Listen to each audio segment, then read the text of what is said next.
This is part 2 of 3 of optimization problems. I've not uploaded since part 1 in quite a while, mostly because of GCSE, so I've kind of been focused on that. They're almost done now. We've only got Further Maths left tomorrow, so I'll be able to upload more frequently. Anyways, let's just get started. So we've got question 1, was actually not question 1, but you know, it's question 1 of part 2 anyways. We've got these 3 shapes here.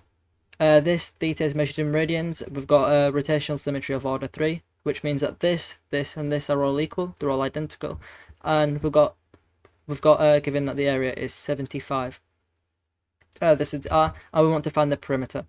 Okay, well we know what the area is, so we'll just work with that. I'm going to convert from radians into degrees, just because I'm more familiar with degrees. And to do that, you just multiply by 180 over pi. So this angle here measured in degrees is 180 over pi theta. Okay, and then to find the area of this sector, it's this angle over 360 pi r squared, which is this. This pi comes down. You'll get this. 180 over 360 is a half. This pi, that pi cancel, so you'll have theta over 2 r squared, and that's just a formula for for a sector in radians. We're going to multiply that by 3 because we've got 3 of these, and we're going to make it equal to 75 because that's what the question says. Now, if you look at this here, the perimeter here, it's only in terms of r, and we don't have any thetas here. And if we try to do this without doing this step here, then whatever way that we try to get p will always have theta in it, and we don't want that. So here, we're going to rearrange for theta, and then we'll find an expression for the perimeter, and then we'll replace all the thetas with this, because this will be in terms of r. So we're going to multiply by 2 to get 150, and then we're going to divide by 3r squared to get theta. Now the perimeter. The perimeter is this. So we've got 3r theta. It's 3r theta because r theta is just this arc here, and this is just accidentally skipped ahead for some reason. Don't know why it's done that. Let me actually go back. So we've got r theta, and that's one arc here. And r theta is just, you know, how you get an arc. And we've got 3 of these, okay? So r theta formula for an arc in radians, and you've got 3 of them. So we're going to multiply that by 3. And then we have r, which is the radius, and we've got 6 of these. So we have 1, 2, 3, 4, 5, 6, plus 6r, and that's the perimeter. Remember, we got this for theta, so we'll just shove this into there to get this. The r and r cancels, 3 and 3 cancels, to leave you with this, and we're just going to swap these terms to get it in the form that the question wants it to, in the order. Next, we want to determine by differentiation the value of r for which p is stationary. Stationary points occur when the first derivative is equal to 0. This is the same as saying 150 multiplied by r to the power of minus 1. I differentiate that, so this is 6 minus 150 r to the minus 2. This is 150 over r squared. We're going to bring this, we're going to first of all make that equal to 0 because it's stationary, and then we're going to bring this to the other side, and we'll get this. Like I said, this is just 150 over r squared, so it's not changed. And we're going to swap these 2 around, or you could, what I did was I actually took the reciprocal for some reason, and then I multiplied by 150. This gives you r squared equals 25, so r equals 5. It's positive because you can't have a negative length. Show that the value of r found in part b gives the minimum. Okay, so if we want to determine whether it's a maximum or minimum, we want to find the second derivative. R equals 5, we'll just leave that at the top there. This is the first derivative. And then the second derivative, well, this is a constant, so it'll just go away. Minus 2 multiplied by minus 150 is positive 300 r to the minus 3. Okay, we're going to plug 5 into there to get this. Like I said, this is just 300 over r cubed, and then I've just plugged that into there. You don't actually have to, you know, find out what this equals. I did, just for the sake of showing you. But this is definitely going to be positive, whatever it is. Therefore, it is a minimum. And now we want to find the minimum perimeter. This value of r gives us the minimum perimeter, so we'll plug this into there to get this. 6 times by 5 is 30, 150 divided by 5 is 15, so 30, sorry, no, this will give us 30, sorry, I don't know why I said 15, I thought it was 10, 30 add 30 is 60 centimeters. Okay, so we've got this weird shape here. The value of this region here has an area of 50, and we want to find the perimeter. Okay, so we'll work with.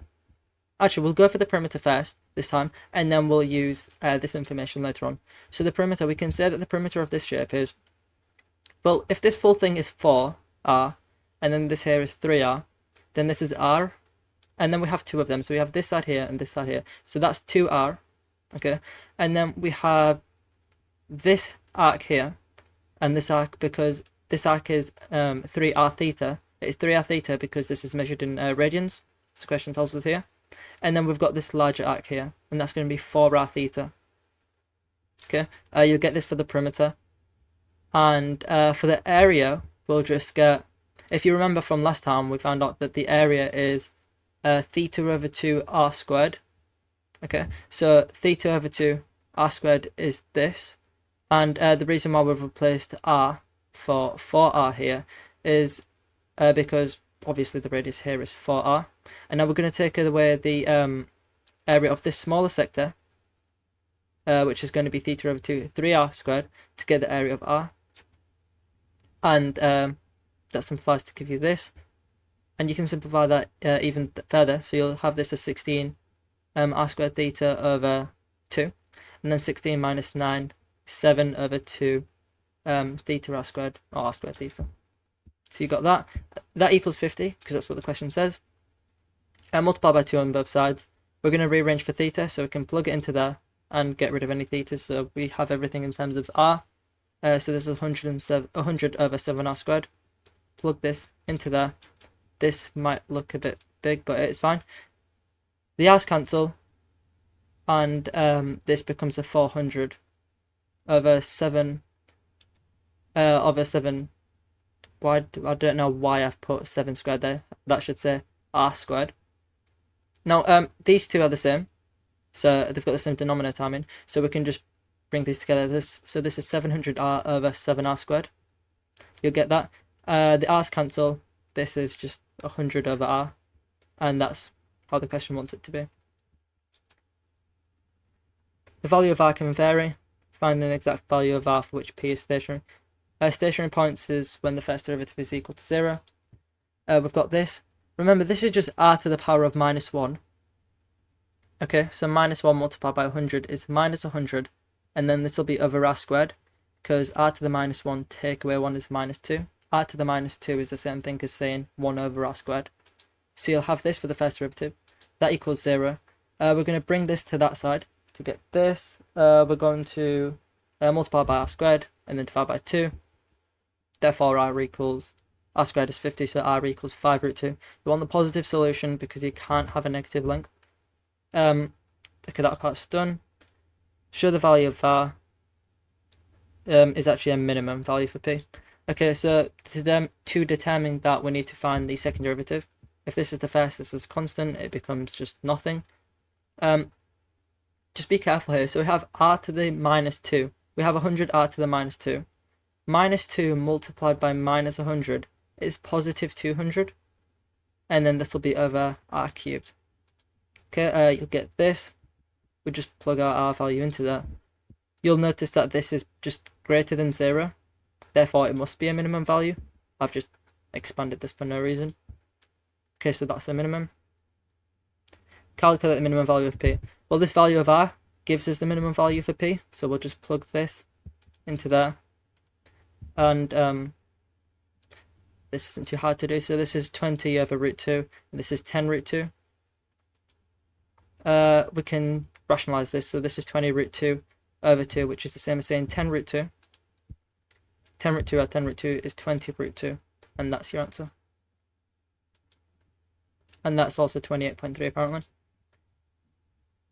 Okay, here, so we've got this shape here. This is an equilateral triangle, so they've all got all side lengths are x, and we've got this surface area, and we need to find the volume like this. Okay, you might not know this, but the volume, not the volume, sorry, the area of an equilateral triangle is just s squared root 3 over 4, and that's just a formula for it you can remember. It just saves time if you know that. Where s is the length of just one side. So this here is x squared root 3 over 4, because one side length is x. And then we want to find the surface area, because that's what the question tells us to do. And we've got this face here, and then we've got another one at the back. So if this is x squared root 3 over 4, we need to multiply that by 2 to get the side on the to get the triangle on the other side.